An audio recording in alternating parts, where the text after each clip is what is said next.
খবর 24 সাথে আপনাকে স্বাগত। নতুন নতুন খবর জানার জন্য আমাদের চ্যানেলে চোখ রাখুন।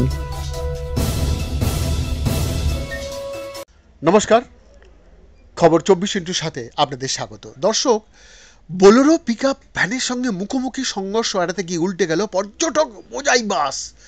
আহত অন্তত 15 জন পর্যটক। এদিন সকালে ঘটনাটি ঘটেছে বাঁকুড়ার ইন্দপুরের বাগডিহা এলাকায়। গাড়িতে থাকা সব পর্যটকই জখম হয়েছেন বলে জানা যাচ্ছে। আশঙ্কাজনক বেশ কয়েকজন ভর্তি করা হয়েছে নিকটবর্তী তাদের হাসপাতালে। স্থানীয় সূত্রে খবর, এদিন কলকাতা থেকে 65 জন পর্যটককে নিয়ে মুকুটমণিপুরের উদ্দেশ্যে যাচ্ছিল একটি বাস।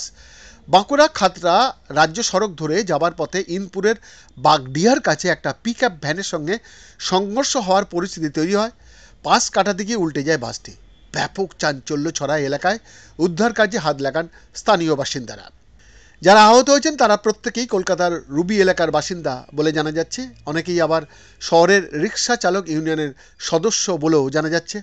দুর্ঘটনার খবর পেয়ে ঘটনাস্থলে পৌঁছায় ইন্দপুরের থানার পুলিশ। স্থানীয়দের সঙ্গে নিয়ে পুলিশ উদ্ধার কাজে হাত লাগান আহতদের এবং তাদের উদ্ধার করে ইন্দপুর ব্লক হাসপাতালে নিয়ে যাওয়া হয়।